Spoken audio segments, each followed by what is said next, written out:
All right, so we'll start off now. First of all, thank you everyone for joining today's webinar. And the topic that we are covering today is project management in procurement. Very quickly on the agenda that we have for today. First of all, I'll be talking a bit about myself for a couple of minutes. Then we will look at the project management. And then we will see, what is the relevance of project management in procurement that, we all typically do day in, day out. Then we'll be talking about something on the continuous improvement as well as the quality principles and how they are associated with procurement project management. So these are some of the topics that I would be covering today. About me, so my name is Brishbhan. I am based out of Delhi, India. In terms of qualifications, so I've done my master's in business administration in marketing and systems, and that was done way back in 1999 from VIT Vellore. After that, I have done a couple of certifications and diplomas also. I've done supply chain management certification from IIT Delhi and diploma in export management. In terms of some of the organizations that I've worked for the last 16 years, they include Accenture, American Express, British Telecom, and Genpact. So my last assignment was with British Telecom, wherein I was leading the procurement transformation for BT globally. And for the last few months, I have been working as an independent procurement consultant, and I'm associated with the Institute for Supply Management India also as a director, and helping ISM-INDIA to promote procurement education across various corporates as well as the public sector in India. In terms of some of the roles that I have done over 16 years, they include the category management, procurement operations, consulting, solution design, pre-sales, transitions, and transformation. And I've worked across the globe, either on site or from remote locations.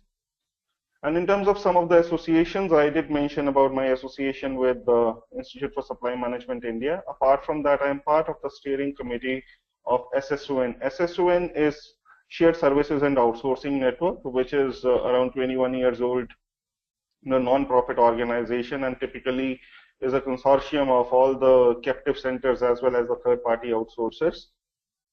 And in terms of my interest, you will see me very, very active on LinkedIn. So I love networking, and I am, a person who believes in ideation and innovation.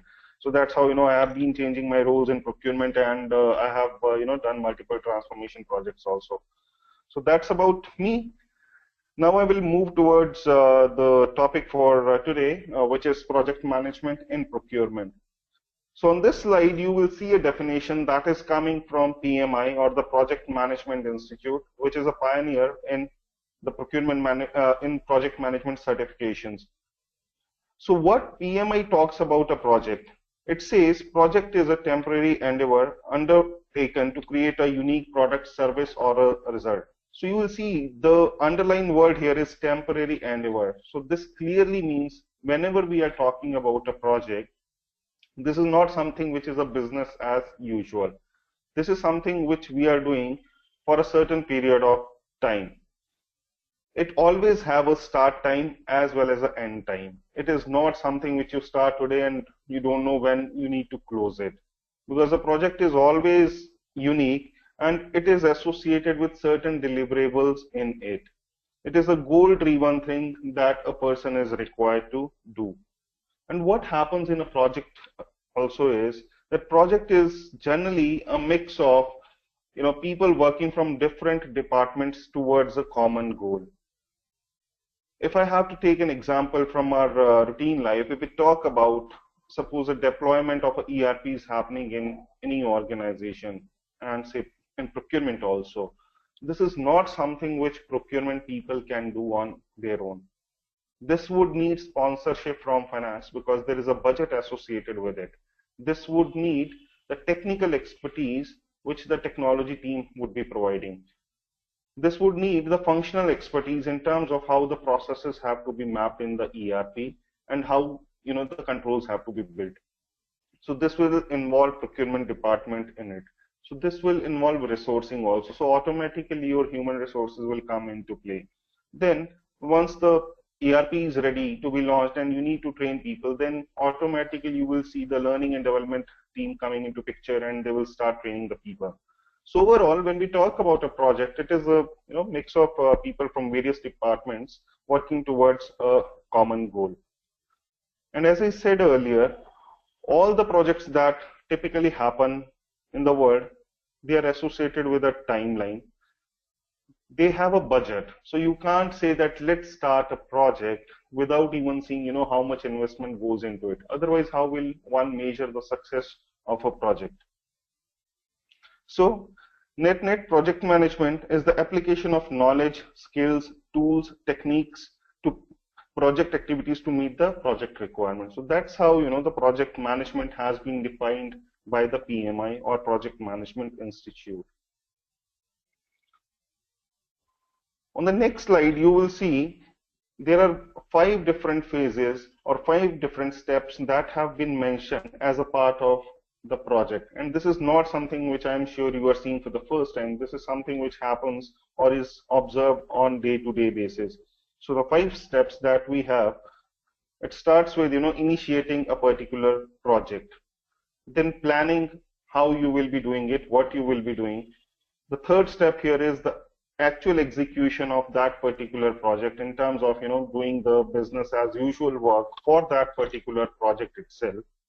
Then you monitor that particular project, that how is it that project is running, and is it something which is sufficing the need that you had earlier planned, is it something which is giving the results or not. And then if you are satisfied, you typically close that project in place, and then you put control so that it runs smoothly after that also. In the next slide, we'll talk about how does project management work in procurement. So typically in procurement, many a times people think that I'm just doing my business as usual work or something which is my day job is. But am I really doing a project? The answer many a times is yes. Many a times, all of us who are associated with procurement, we end up doing one or the other initiative that typically is a project. So as I said earlier, project does have a start date and end time. It does not mean that what you do in one day or what you do in 1 year, it is not project. So anything that you do for a particular day also for a sake of improvement, that also can be a project. And many a times what you do over the period of many months is also a project in procurement. What I typically want to mention here is regarding the procurement department. See, any business that exists in the world, it typically exists for making money, right? So what are the 2 ways how a business can make money? Typically it is said that increase your sales, and there are various methods to increase your sales. Either you produce more and sell more, or you spread your selling cycle, you go to other countries, you introduce new product line and all, and that will generate revenue for the company. The other department that typically is involved in the costing or the cost saves is the procurement department. How does procurement help the business in the revenue? And there comes typically the ideas which are the cost savings idea. You all know that the first and the foremost goal for any procurement organization across the globe, across all the organization, is always cost saving. So while procurement will not be doing anything in terms of the sales and bringing extra revenue, what it can do is always control the cost of the organization by reducing the cost of the items and the services that it typically is procuring. So that's how procurement is a key department in any organization. And today we talk about how procurement is looked upon. It is one of the most important department any organization sees. So project management in procurement process is a method for establishing a relationship between organizations, purchasing department and external suppliers. So as the definition says, what happens in the procurement project management is that we start something with a target in mind that this is something that we need to achieve. We need to either reduce the cost or we need to reduce the vendor base, or we have to find more vendors who will cater to our needs, or whatever our customer is asking for, we need to cater towards that. So all this exercise that typically a procurement department does, many times new projects come into play and the department works towards that. Many times, we will deploy certain cost control management or manager from some other department who will act like a team lead, and he will run a project for procurement.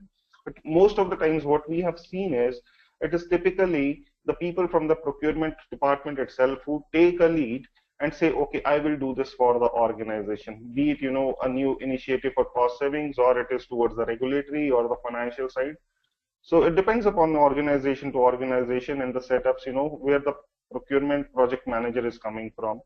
But typically that's how the work happens in procurement department, which is linked to the project.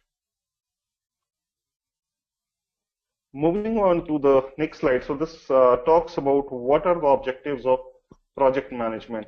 And on the bottom section, I have listed down certain examples, how you can relate it to procurement. So the project, as in when it is done, one of the objective of a project is to bring the change or create the change. And change is something which, every organization goes through day in, day out. Many a time change is something which is required by the organization to sustain in the market. Many a times it is something which is put on the organization by the regulatory, or many times your stakeholders will come and say, you need to change this particular thing. So change is something which is one of the primary objective for the project management as such. When I talk about the relevance or relation in the procurement, bringing a change in the technology also is like a project that we typically talk about. The second objective is exploiting new opportunities.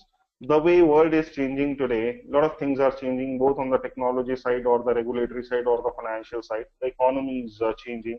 So there are a lot of opportunities that come into play, because of which the new projects are typically initiated, and that is also one of the objectives of the project management. Putting up a strategic plan. So a company decides, okay, this is how I have been working, but now I need to change my strategy. So if I have to change my strategy, this is not something which I just send an email out to everyone and say, okay, now we are doing this. It doesn't work that way. There has to be a proper plan in place. There has to be, the proper team in place. You need to have the right goals. What is it that will define the success of a project? And then you deploy that. So that is something which is also one of the objectives of project management. Contractual requirement fulfillment. I mean, that's also one of the objective of project management.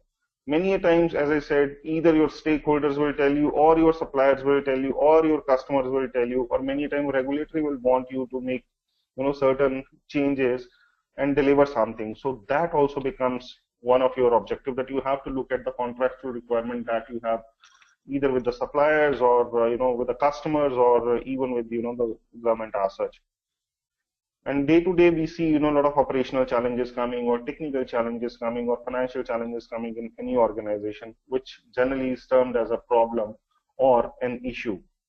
So the work that is typically done towards solving that is also one of the objectives that project management looks at. So when we talk about the project management and procurement, some of the examples, and this is how you can see that you are contributing, or you are a project manager many times in your procurement role also.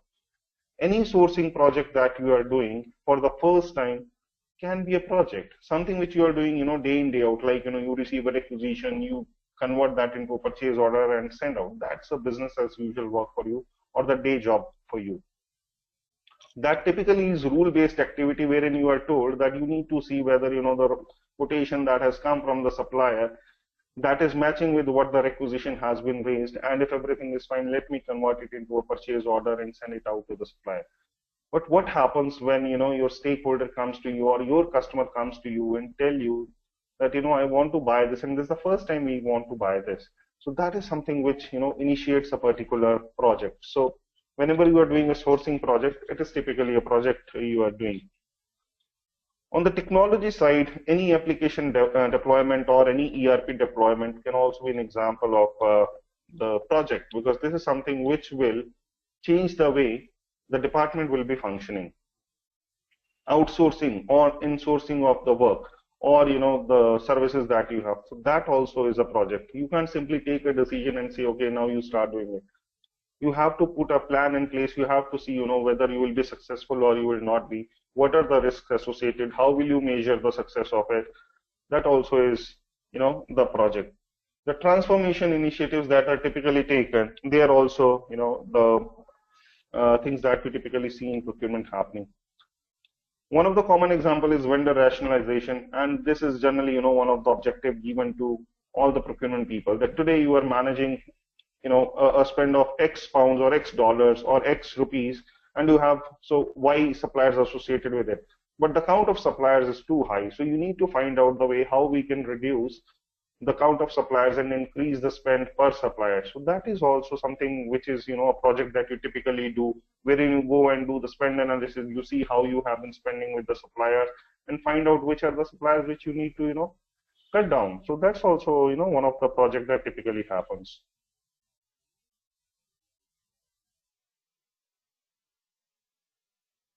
Now let's look at the 7-step process that typically happens in procurement. In many organizations, they call it 5-step, in some they call it 6-step. But broadly, the process that is typically followed is, the same. You can reduce or increase the steps as you like, but broadly the method is always the same.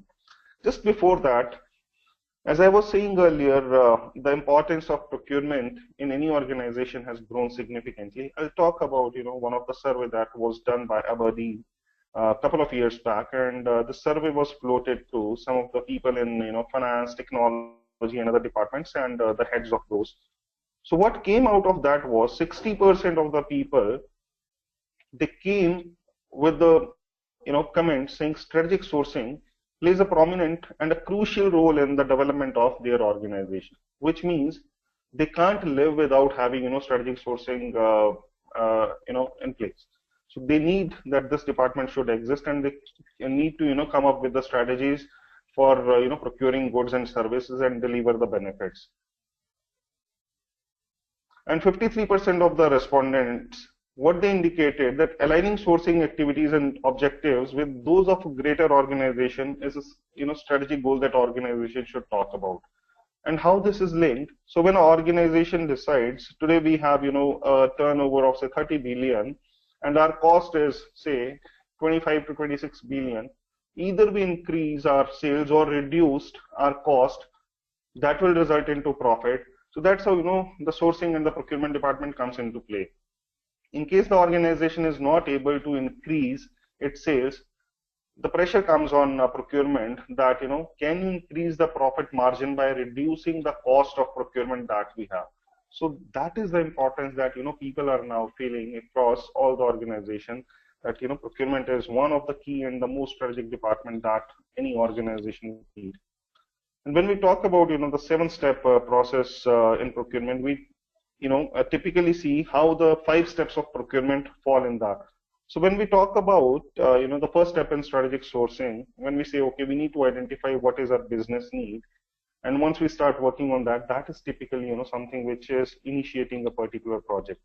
And when we develop a category and when we identify certain suppliers, that these are the suppliers to whom we need to send the query out for procurement. And when you create a sourcing strategy that this is what we really need to procure, and this is how will we measure the complete success of the a sourcing project, that typically falls under the planning stage of project management. In terms of the execution stage of project management, the 2 activities or the 2 steps that we typically follow in strategic sourcing involve negotiation as well as contracting. So negotiation typically involve sitting across the table or using the e-procurement tool, or negotiating over the phone with the suppliers, and finally putting down a contract in place which is then agreed by both the parties. So that is the execution phase of the project. And after that, we typically have monitor and close phases of the project, wherein what we typically do, we put the contract in place which can be used by the end user. So this is like enabling a contract on our ERPs like say Oracle, SAP, Ariba, or anyone else. so that people can start ordering, as well as putting that contract in a repository and putting the measures in place that, what are the KPIs that we have? Is our supplier following those KPIs or not? And then evaluating the supplier performance against that. In monitoring, we typically, have certain set of benchmarks, and then we see, the performance of the suppliers in that. If there are any risks involved, or if there are any shortcomings that you see, you have a remediation plan for that. And once everything is sorted out, you typically close the project. So this, chart or this picture typically tells you how the complete sourcing process becomes a project in itself. If I have to go in detail here for this,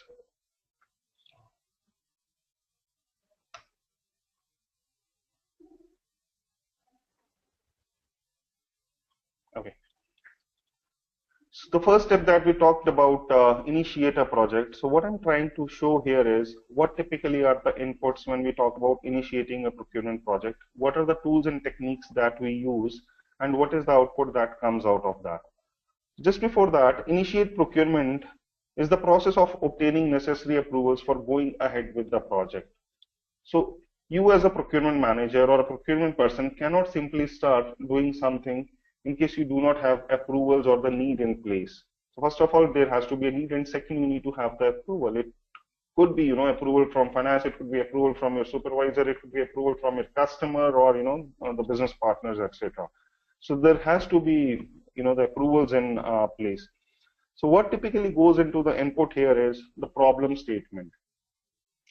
What is the problem today based on which you are starting a project? Is there a business challenge? Is your supplier not supplying the right quantity, not supplying the right quality, or his products are dated? Second could be your stakeholder feedback. Your stakeholder might come back to you saying, I'm not happy with the service of this particular supplier. There's significant delay happening, and my further customers are not happy. So I spend a lot of time managing this particular supplier. So that's like a feedback for you from the stakeholder, and you initiate a project there.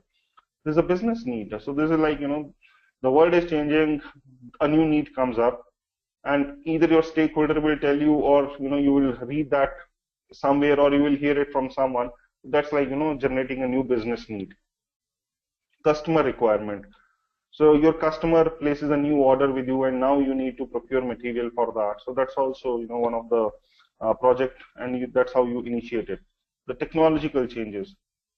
Many times, you will see that the changes are happening so fast that you need to adopt that. If we talk about, for last 2-3 years, everyone is talking about cloud. No one wants, the ERPs or the applications to be hosted on their environment wherein the cost is high. So, cloud is like a technological change that has happened, and everyone is moving towards that. So that's again, a need. Many times you will see the regulatory requirement comes in. We talk about, say Europe. So a couple of years back, something that came in the European Union was SEPA. So that is typically to do with the accounting and all, which wanted, certain additional information to be captured for each vendor that, a company works with. So that becomes a regulatory requirement. In India also, a few years back, we had, that every single vendor that a company works with, we need to capture the PAN number of that particular vendor, and that PAN number can be validated through the Government of India site. So that was like, regulatory requirement that came in, which, every company was supposed to put in. So these are some of the inputs that come. So what are the tools and techniques that you do in this phase? You typically use SWOT analysis, which is like, strengths, weaknesses, opportunities, and threat. And you see, whether what are the things that I typically need to plan here. You can use Six Sigma methodology, and we'll be talking about that further. You can do business case analysis. What is it that is a problem, and you do brainstorming around that. You do the root cause analysis. If a stakeholder has come to you with a problem, why is it that problem has happened? And it is not necessary that if stakeholder has come to you saying, I'm not happy with the supplier, you end up, bringing a new supplier. Many times you do a remediation with the same supplier itself, but for that you need to do the brainstorming as well as the root cause analysis. You look at the past performances of, the particular vendor or the procurement history, etc. You do the project feasibility analysis, whether this project is really feasible, or is it like this has just come as a need and we are not required to do it. So all that evaluation is typically done in the initiate stage. What comes as an output here is the scope. What is it that you typically need to do in this particular project? You agree upon the timelines. Okay, this is the time when we are starting, and this is the time when we need to end this. And then who are the stakeholders who need to be part of this particular project? So that typically happens in the initiate stage.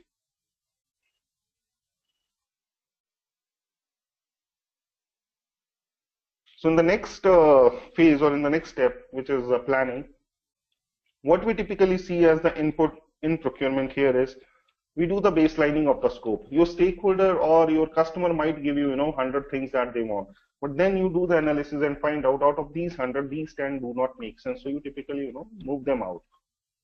So you define the scope of for that. You do the documentation. Documentation can be, either the written document coming from the stakeholder, or you collect some information from internet, or from the procurement history. You try to write down either in form of drawing, specification, etc.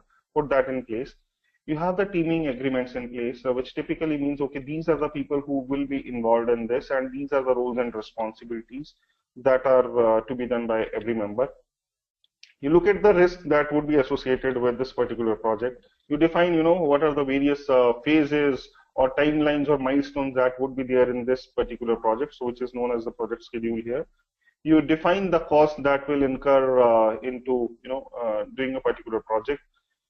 You prepare a stakeholder register that, this is the time when you are required to be there, and this is what you need to, sign off. And you look at how your organization as a whole is functioning. Are there any, risk associated with that? Are there any additional people that you need to involve in? What happens in, this particular phase, the tools and techniques that are typically used, you take a decision or whether you need to do it on your own or you need to have someone from outside. I mean, if we're talking about, doing a project which involves human resources, you can say, okay, we will do it as a department, or you can say, let's outsource it to a third party and they will do it for us. Same goes with manufacturing. So, automobile giant might say, okay, let's develop, this product in-house. The other might say, no, we don't want to invest in this, so let's have some, other vendor doing this for us. You do market research here and collect information that what is it that will fit your requirement. And then you do multiple meetings. The meetings can be internal meetings, can be external with the vendors, and you gather a lot of information around that. And the output here is a procurement management plan, which will have, the detailed activity list that these are the activities, these are the people who will be doing, this is the budget, this is the timeline by when, they need to deliver this. You have a statement of work defined. So statement of work is like, a document which becomes like a legal document. It's not legal, but it is as strong as legal that this is actually what we need to deliver. You do documentation there, you define the source selection criteria. If there are any change requests that you need to initiate, you do that. And then you keep on updating your documentation as and when, it is needed. The next phase after that is the conduct or the execution, a phase of the procurement project. The input here is that you have the procurement management plan that you got from the previous step. You have the documents. You have certain proposals in place from, the suppliers or the sellers here. You know the project documents in terms of, what are the specifications, and then you can map them with the, what supplier has quoted for.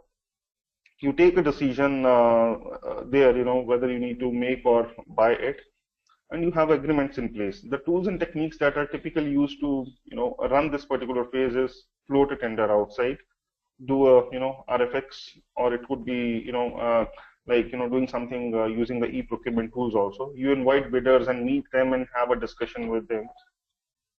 You look at the proposal that typically comes from the vendor, evaluate them. You can do your independent estimates also by doing, certain market research or research paper that typically, companies subscribe for. You can have an expert coming. You can have a consultant being hired for taking, decision here or advising you what suits best.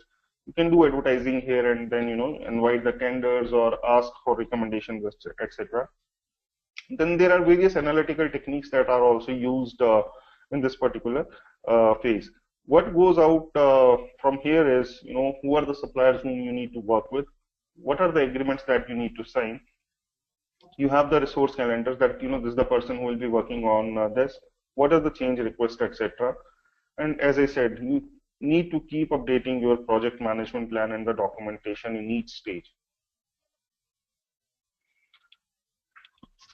Moving on to the next step, which is typically towards the controlling or the monitoring or administration part of it. The input comes again from the previous step, wherein you have the agreements in place, you have the suppliers and all in place. The tools and techniques that are typically used here are, you do the performance reviews. You can do inspection and audit of the suppliers or the documents. You can look at the performance reporting also. You look at what are payment systems that you have, how you will be paying to the supplier and all. And what goes out from here is the change request or the project management plan updated. So broadly, in administration phase, it is typically seeing, whatever you had done in the previous step, is that something which is happening? Whatever you had defined as the KPIs or the performance indicators, are they happening or not? So that is what you typically do here, either using, the statistical tools or analytical tools or, the quality tools, etc. here.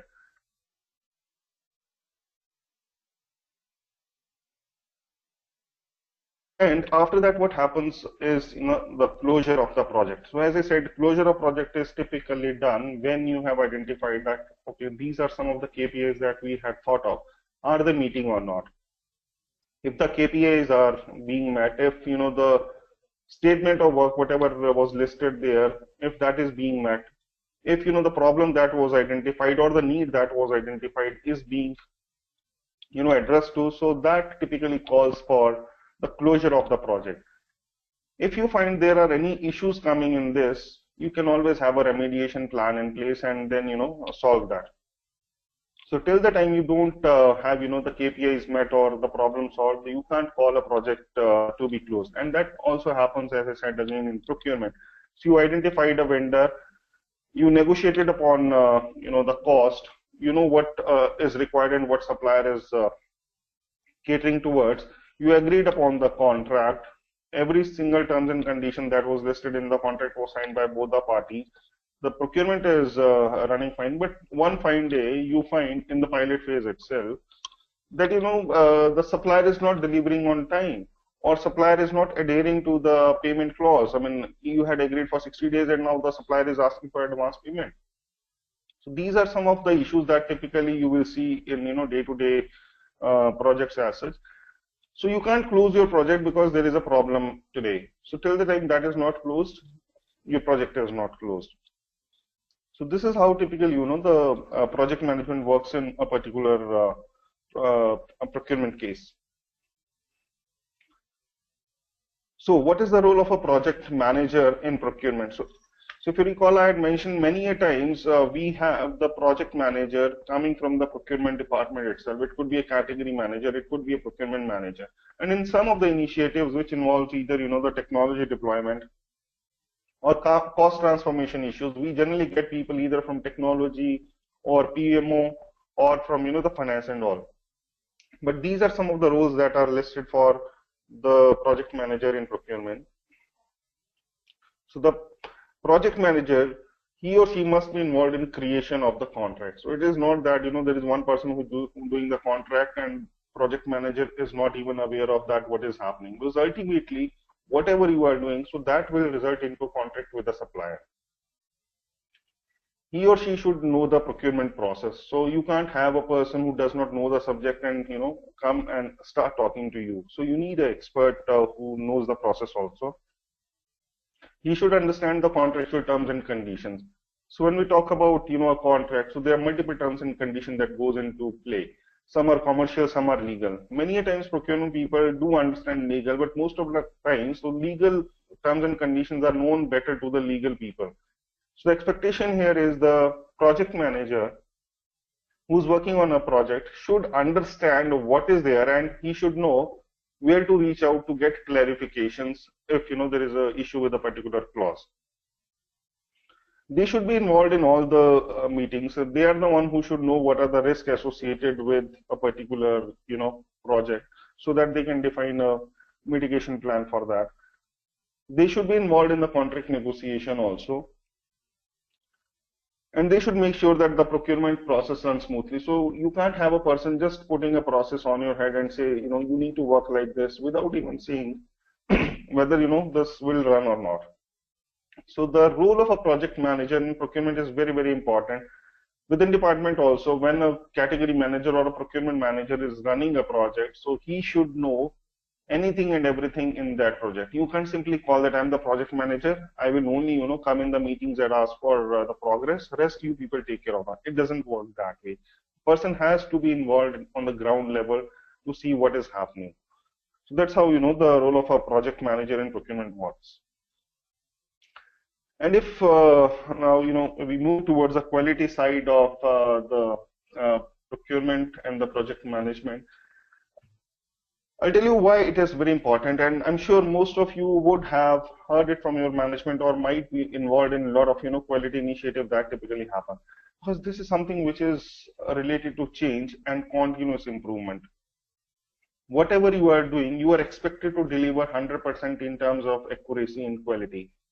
If you're not doing something accurately, that means that work will come back to you, and that will create a duplicate effort from your side. You as employee will get frustrated also that why I have been given this. And same goes in the production also. Whatever is being manufactured, so that also should go through the quality process, and what goes out as a product should always be a qualitative project or product. So that is why quality is one of the very important thing in project management, that any step and everything that you do in a particular project, you have to deliver quality output. You can't, give something which has defects and you realize that when 80% of the project is done, and that one defect is something which is creating a problem in the whole project, and you start it again. This will be waste of resource. This will be waste of money as well as time. So quality plays a very, very important role in, the project management. So when we talk about some of the basic tools that are typically used to see whether the work is happening as per quality or not, we typically talk about some of the basic quality tools like flowcharts, histograms, and these are something that you will see being presented to management in some of the metrics also. You generally show trend, and for trend you can use a histogram, or you can use a scatter diagram or control chart also to show. If you have to define a process, then you typically use the flowcharts to show how the process would be running, who are the stakeholders involved, and how the work will be moving across various swim lanes in a particular flowchart. So these are some of the quality tools. And when we talk about the continuous improvement, in continuous improvement, as the word says, this is a philosophy wherein whatever you are doing today, you question that and you see whether you are doing it at the best, or is there still an improvement area in that. So that's how continuous improvement comes into play in project management as well as in procurement also. And when we talk about the continuous improvement, the basic model that is always used is the PDCA model, which I'm sure you must have seen, and you can relate it to the project management very, very easily here. So the 4 phases here are plan, do, check, and act.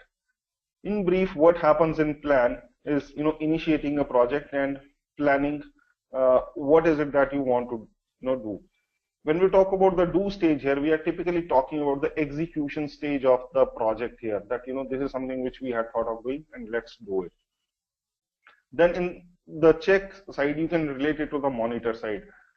So what we typically do here is, again, whatever we had defined as the success criteria, are we really meeting that or not? And in the act stage, this is towards the end, which is again, mix of monitor and close, where you see if there is a defect happening or no. If there is a defect, you try to, put a remediation plan in that.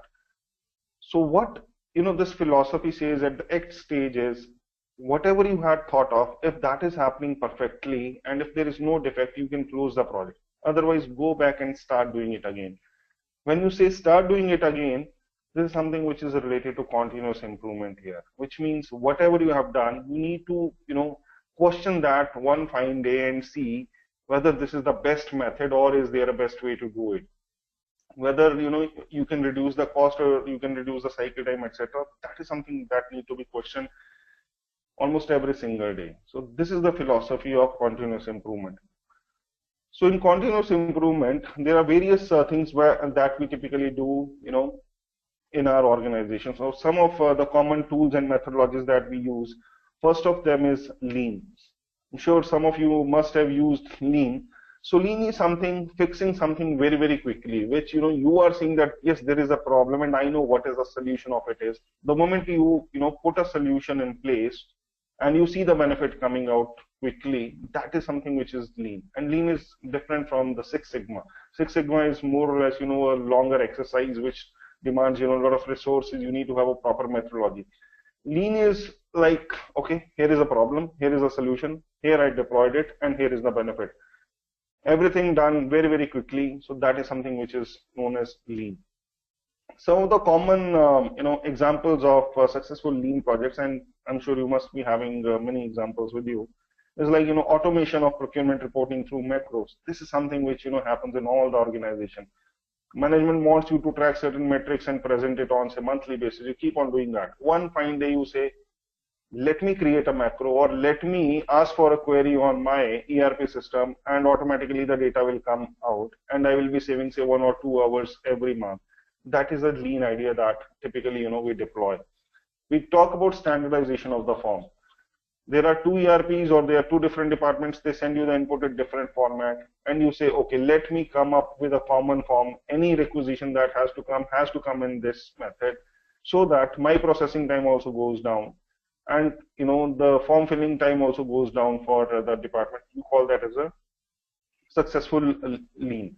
Use of e-procurement. This is something, when it becomes a routine activity, it is again a lean methodology, wherein your bidder conference is happening online, your quotations are coming online, your comparison of, the bids are happening online. So again, a very good example of lean.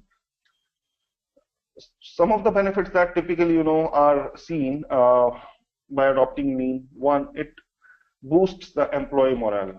In many organizations, they come up with, a particular month or particular week wherein people are invited to submit the ideas, and then the ideas are evaluated, and some of the ideas are asked to be deployed. So, when such initiatives come in place, wherein you just have to invest a few minutes or say few hours, you always feel motivated, and once your idea gets deployed, you get recognized for that. That is something which, lean philosophy believes in, that fix it very, very quickly. You can have a very, very streamlined and efficient process coming out of place after adopting, the lean. And this helps in, bringing a better customer satisfaction also, because if you are removing a waste out of a particular process, that is something which will give, the real satisfaction for the customer. So procurement department many a times eliminate some of the steps and say, okay, now, you just don't have to do this particular thing. You just provide this basic information to me and I'll collect everything on my own. Your customers will be very, very happy there. So this is how, the lean helps a particular department. Second is Six Sigma. So Six Sigma, as I said, so this typically follows a methodology called DMAP, which is define, measure, analyze, improve, and control. I'm sure a lot of you people would be, aware of this. So Six Sigma is a very, very detailed methodology wherein you have a bigger problem and you try to solve that problem logically, as well as putting some analytical tools in place, and then come up with the success of that. So that's what is known as Six Sigma. What Six Sigma says is, so when you are doing certain work, you will have 3.4 defects per million if you are at Six Sigma, which means you did 1 million transaction and you just had 3.4 defects in that, which means your work is so qualitative that the chances of doing errors are almost nil there. So that is something which is known as Six Sigma. And Six Sigma was initially, identified, or I would say introduced by Motorola. And it is said that Motorola could save $17 billion in, first couple of years itself after putting up Six Sigma process in place, which means, whatever they were doing, it was so qualitative that they never, looked at duplicating the same work again. Every single person knew that what is it that they are required to do. And, the products that were going out in the market were very, very qualitative, and that typically, satisfies the customer needs also. The benefits of Six Sigma are, these are the long-term things, as I said, and the benefits are much, much more than you see in lean methodology as well. And this drives a culture of improvement. So whenever a person does a Six Sigma, business changes as a whole. The person gets a recognition, and as I said, so this is a philosophy wherein the people start thinking about the continuous improvement day in day out, and they keep making the changes. One of another method, which we typically see, I would say not all organizations go into the VSM mode, but this is again one of the methodology how you can improve your processes, be it manufacturing process, be it procurement process, or any other process. So value stream mapping. So what this typically says is, and there's a picture also on your screen. So what this does is you write down the complete process that you do in forms of activities, and then you question each and every activity. So if you are, in the process of converting a requisition into a purchase order, you write down each and every step. For example, I receive a requisition on my ERP. So my person would check, or I would check these 10 fields. And if all these 10 fields are right, then I will, convert that into purchase order and I will send it to the supplier. So that is like a level 1 process. So you have to go deep down and write down every single activity that you do from where you actually match the quotation and the fields on the system. So when you write down the complete the process flow, you need to question, is there a step that I'm doing twice, or is there something which can trigger a defect? So when you start questioning that, you start coming up with the ideas, okay, how is it that I can reduce that? For example, you are processing a requisition into an order and you see that the quotation has expired. It's very clear that you got a defective input. Now you are required to do that work again. But before that, you have to tell the business user that what you submitted has expired, or you go back to the supplier telling whatever you've sent is now expired. Sorry, I can't work with that. So you will see that work coming to you again. So you start questioning, how is it that I can, reduce this? So this could be through knowledge, or this could be through communication going out to the business user or supplier that you are required to send something to us which is valid for say next 30 days or 60 days. So you will not see that work happening again, right? So this is how the value stream mapping helps you in reducing the waste and putting the right process in place. So if you're doing 100 steps in a process, VSM will reduce that down to maybe 60 or 70 based on how much waste is there.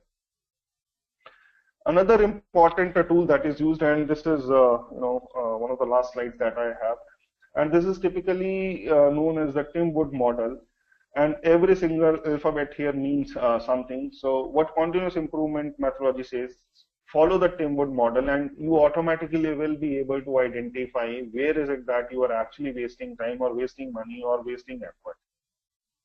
So T here means transportation. You can link this to inventory also. You can link it to the process also. Maybe your ERP is designed in such a way that it involves 10 different departments to be involved, and one department coming 2-3 times in picture. Let's say this is not the right way. You need to design your workflow in such a way that the transportation time is minimum, and you can link it to the inventory also.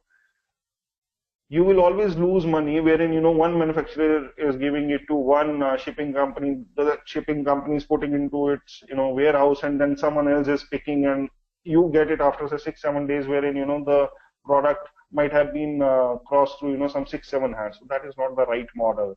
So you need to find out ways how you can reduce it. Motion again here is, where is it that your work is happening as such, or where is it that your inventory is going towards? So you need to question that also. Is this the best method to do or not?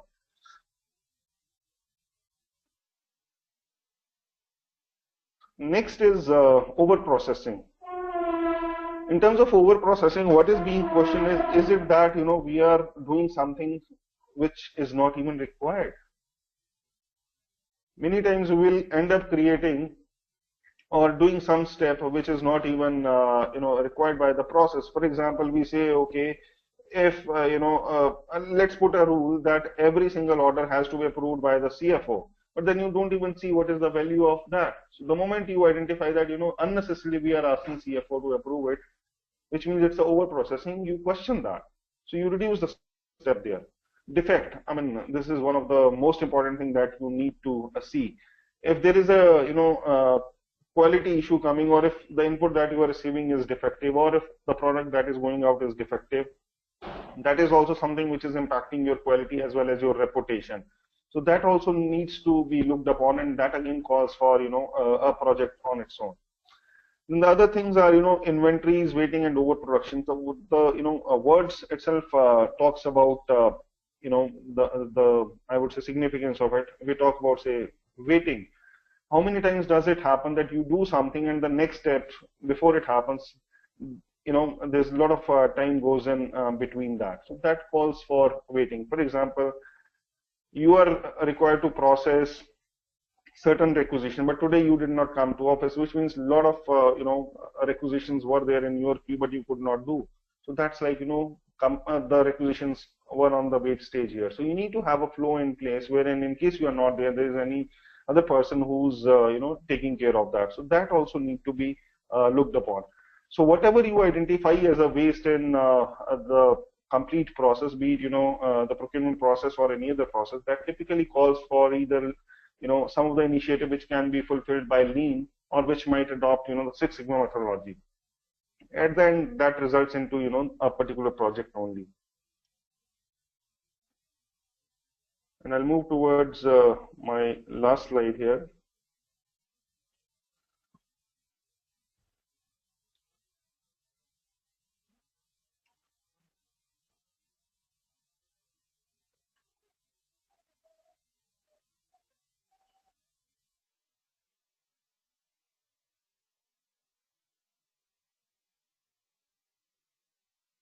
Sorry. So what we see here is, the efficiency of your procurement process can literally make the difference between success and failure of the entire organization. And you can link this to, the importance of the department that I was referring to earlier. How important procurement department is today, everyone knows that. So the more efficient your procurement process is, the more benefit your organization would be getting. If you can't efficiently acquire the goods and services that your company need to reach the business goal, then your business won't be able to serve its customers. So if your processes are broken, you are not getting the right product at the right price from your supplier, chances are that your customers will not be happy and you will end up losing money there.